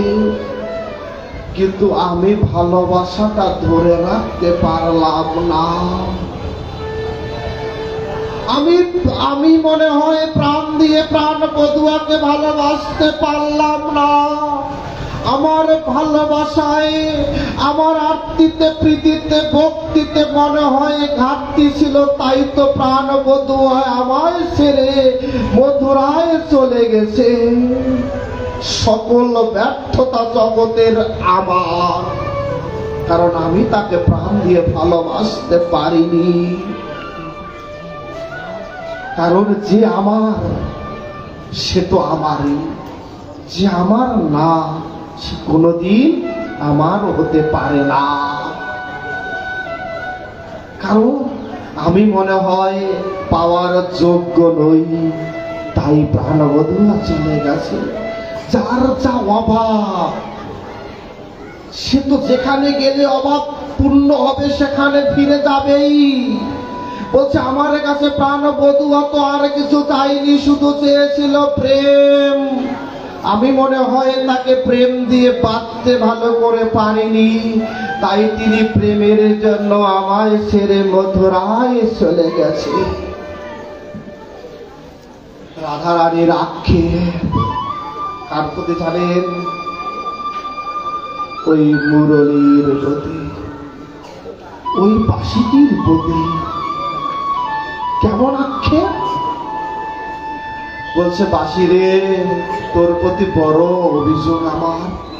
কারণ তুই কেন এখন আর বাজিস না? বললে, আগে কেনই বা বাজতি? তুই যদি না বাজতি বাঁশি তবে তো আমি চলে যেতাম না। ওই বাঁশি বাজছিস বলেই তো আমি কুলবধূ হয়েই সমস্ত লজ্জা, ঘৃণা, মান, অপমান ভুলে সব ছেড়ে ছুড়ে দিয়ে আমি চলে গিয়েছিলাম ওই কালা গোবিন্দের চরণে। বাঁশি রে, তুই বেঁধেছিস বলেই তো আমার আজ এত প্রেমের উন্মাদনা। যদি না বাজতি তবে আর তো আমার এমন দশা তো হতো না।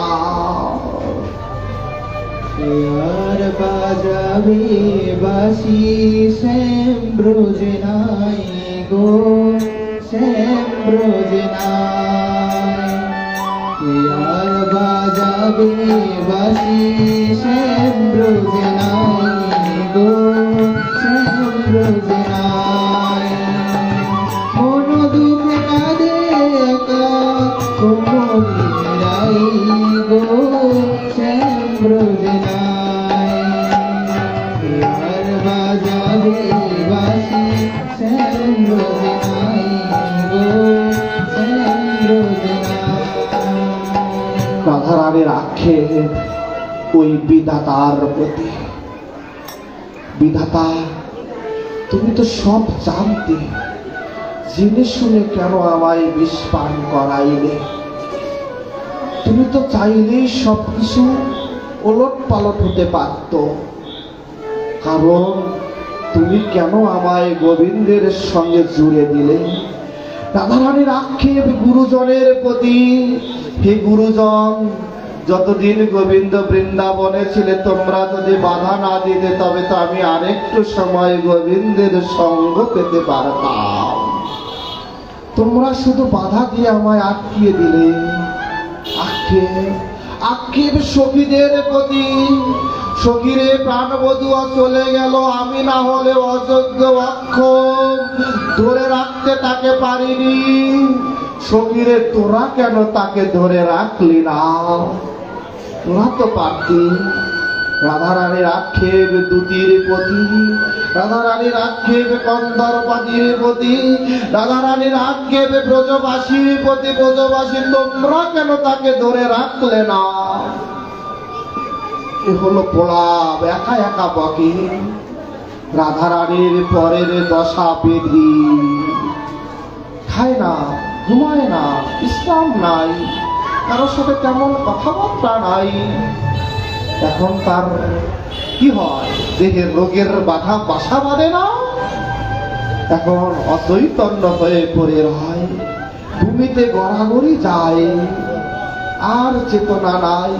কখনো জাগে, কখনো অচৈতন্য হয়ে পড়ে, কখনো চেতনা, কখনো অচৈতন্য।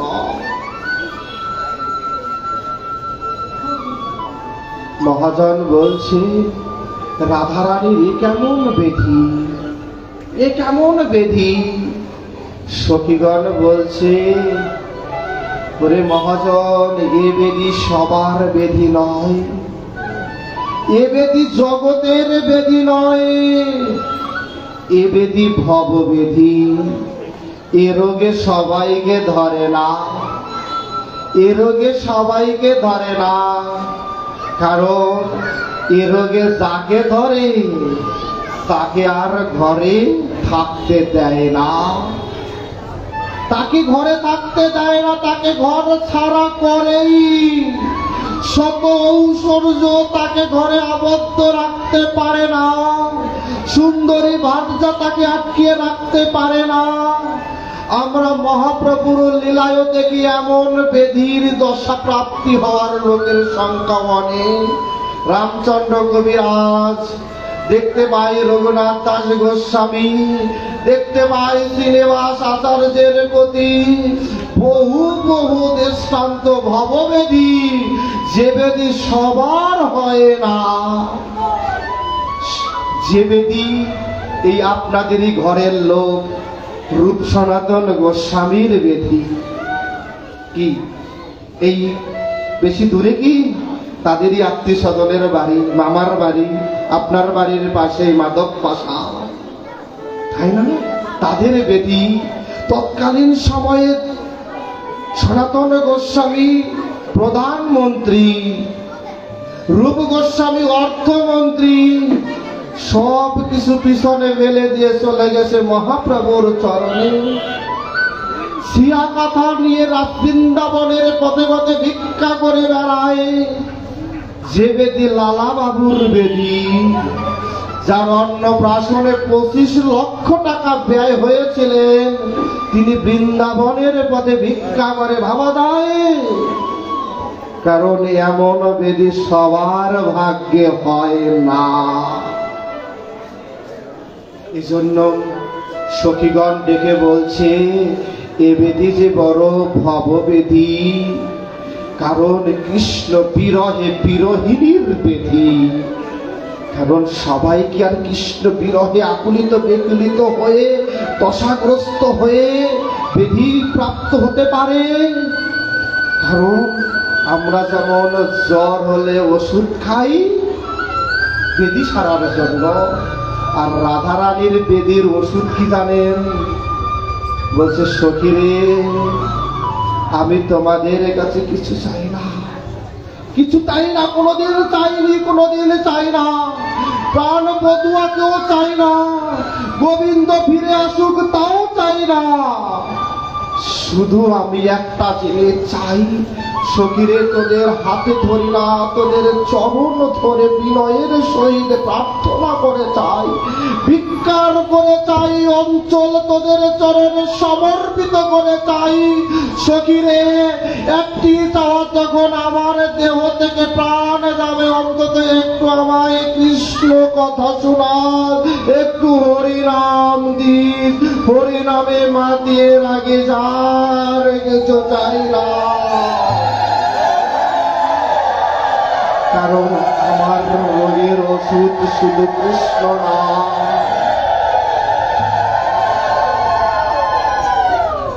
সখীগণ ডেকে বলছে, হে রাধে, মনে বড় ইচ্ছা, আমরাও তোমার মতো হতে চাই,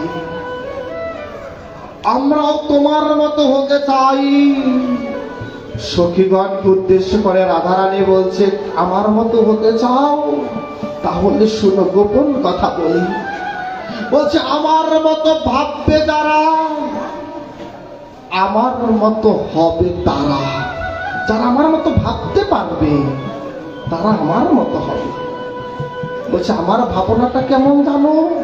সারাদিন থাকি বিবাদীর ঘরে, জটিলা কুটিলা আয়ান ঘোষের ঘরে, সংসারের কত কর্ম কোলাহলের মধ্যে, তবুও সারাদিন শেষে কান পেতে থাকি, ওই বুঝি কালার বাঁশি বাজে।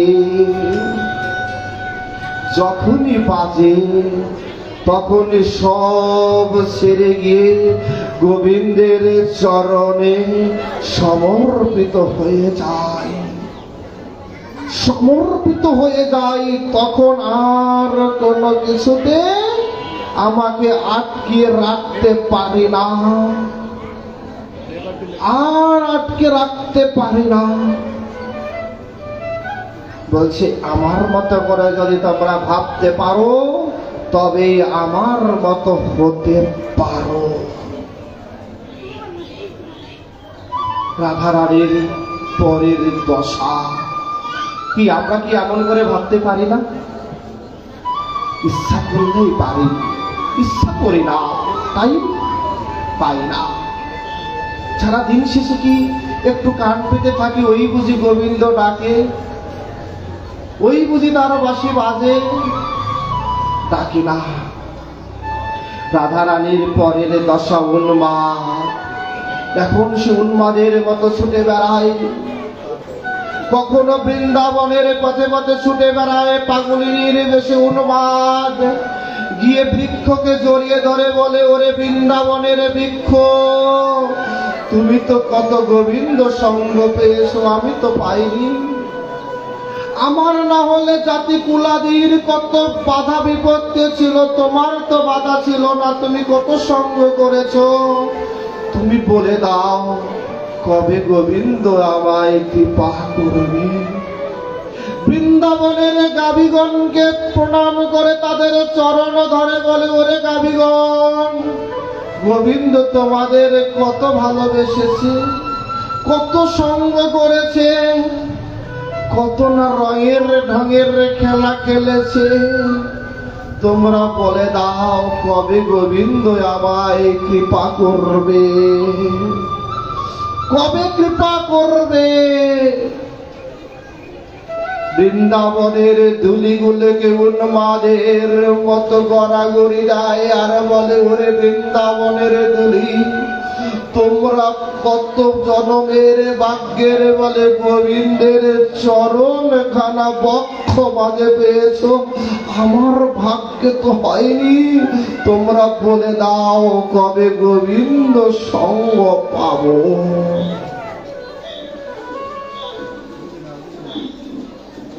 শ্রীমতী রাধারানী উন্মাদের মতো ছুটে বেড়ায়। শ্রীমতীর নবম দশা মোহ। এখন আর সে কথা বলতে পারে না। এখন শুধু মোহিত হয়ে শুধু মাঝে মধ্যে তার মধ্য থেকে একটি শব্দ আসে, সেটি হলো গোবিন্দ। এখন রাধারানীর এমন অবস্থা, সে মৃত্যু শয্যা প্রাপ্ত প্রায় বিছানায় শুয়ে বৃন্দাবনের ধুলিতে গড়াগড়ি দিয়ে এখন আর চলত শক্তি শূন্য, উঠতে পারে না। এখন তার শুধু শব্দ একটি, তাও অস্পষ্ট। গোবিন্দ বলতে পারে না, গো বলতে বিন্দু আর বলতে পারে না, কারণ ভাবের জগতে চলে যায় মোহ দশা। এমন মোহ কবে বা হবে? এমন দশা কবে বা হবে? হয়েছিলেন শ্রীমান মহাপ্রভুর, হয়েছিলেন প্রভু বন্ধু সুন্দরে। রাধা রা বলতে ঢেলে পড়ে, আর রাধার পরিপূর্ণ নাম বলতেও পারে না। আমাদের এমন দশা কবে হবে? শেষ দশা, মূর্ছা বা মৃত্যু।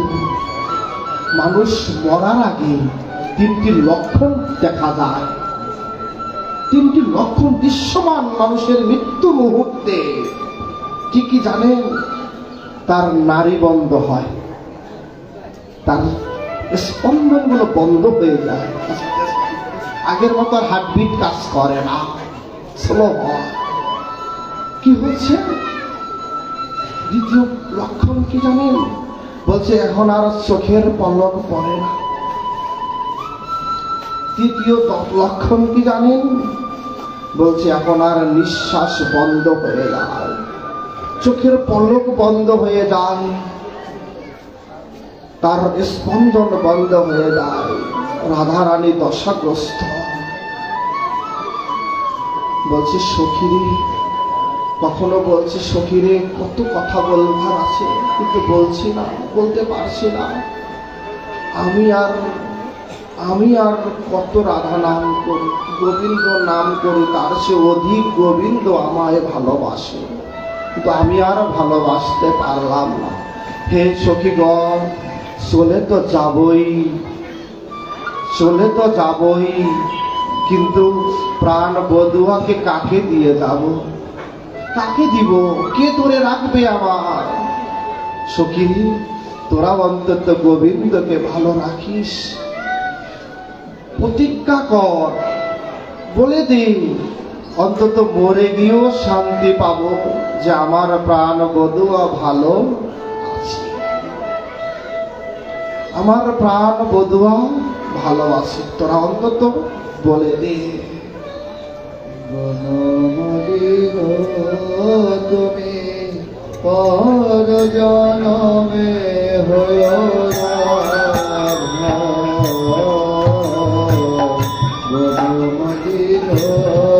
তুমি পর জনমে হয়ো তুমি আমারি মতো জলিও জলিও বিরহ কুসুমর গলিতে কলিও আমারি মতো জলিও জলিও বিরহ কুসুমর গলিতে কলিও তুমি যাইও না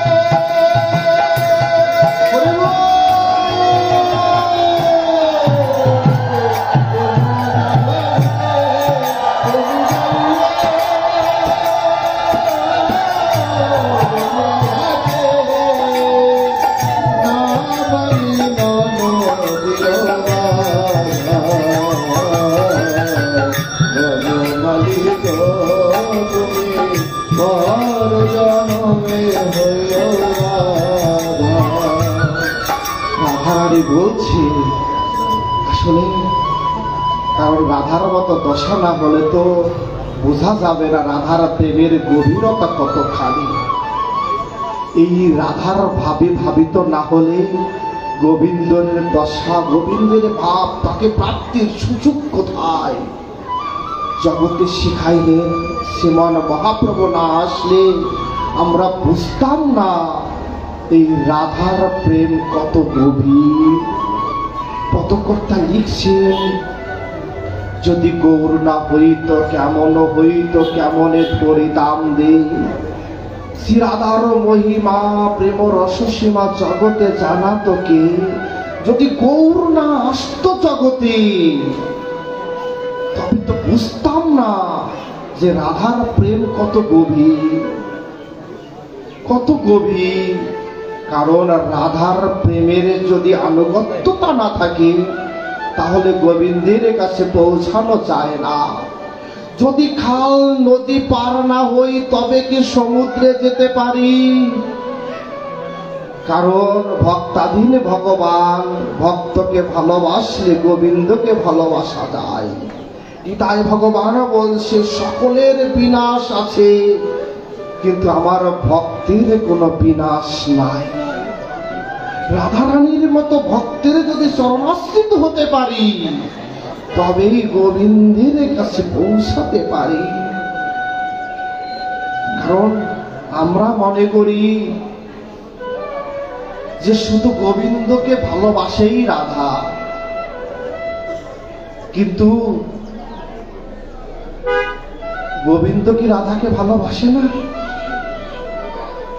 কেমন করে নাম করে জানেন? একটি দৃষ্টান্ত দিয়ে বৃন্দাবনের শেষ করব আজকের আলোচনা। কোন এক সময় বৃন্দাবনে রাধারানী সখীগণ সহ বিহার করছে। হঠাৎ করে দূর থেকে দেখলেন গোবিন্দ আসতেছে হেলে দুলে, হেলে দুলে গোবিন্দ আসছে। ললিতা সখী রাধারানীকে ডেকে বলছে, রাধে তুমি একটু আড়াল হও, আমরা আজ একটু একান্তে গোবিন্দের সঙ্গে রসের খেলায় মাতি। দেখি না তোমার ভালোবাসাটা বুঝি, তুমি কাছে থাকো তাই বুঝি, কিন্তু গোবিন্দ সঙ্গ তো সবসময় পাই না। তুমি যে গোবিন্দকে ভালোবাসো, গোবিন্দ কি তোমায় ভালোবাসে কিনা একটু পরীক্ষা করে দেখি। আসলে ভালোবাসলেই ভালোবাসা পাওয়া যায়, আমি তো ভালোবাসি না। বলছে তুমি যে ভালোবাসো, গোবিন্দ তোমায় ভালোবাসে কিনা একটু দেখি না। রাধারানীর সখীগণের ইচ্ছে মতো একটু লুকিয়ে গেলেন।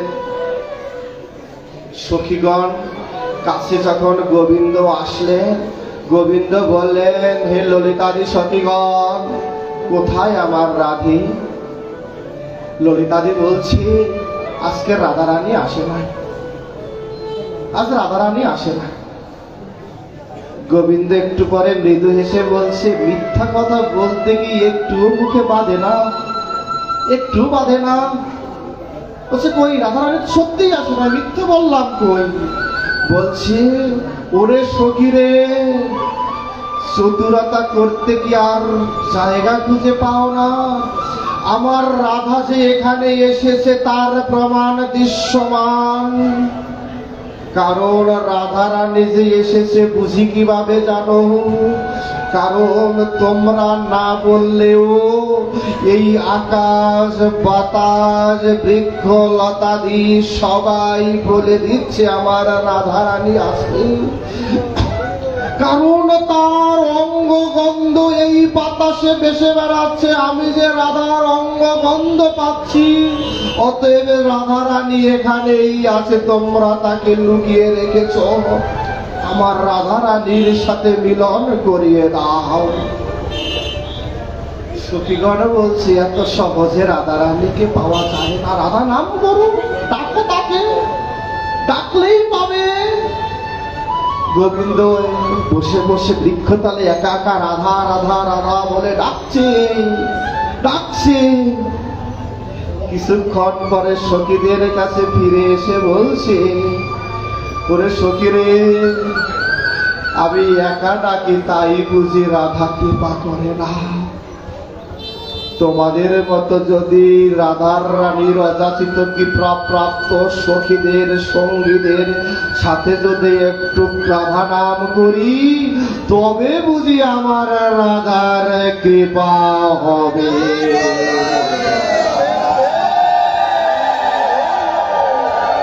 গোবিন্দের আহ্বানে যখনই সখীগণ সঙ্গে গোবিন্দ রাধা রাধা বলে ডাকলে, রাধা রানীকে আর লুকিয়ে থাকতে পারেন, বেরোয় এসে রাধা গোবিন্দ একাঙ্গে দাঁড়ালেন। সখীগণ ঘিরে ঘিরে এবার জয় দিচ্ছে। আগে বলছে রাধে রাধে জয়, এবারে বলছে রাধে শ্যাম রাধে শ্যাম রাধে শ্যাম। কারণ এই যে তাদের ধ্যানের বস্তু, রাধার ধ্যান বস্তু গোবিন্দ, গোবিন্দের ধ্যেয় বস্তু রাধা, আর সখীগণের ভাবাবেশে জগতের ধ্যেয় বস্তু ওই পরমার্থিক রাধা গোবিন্দের যুগল খানা।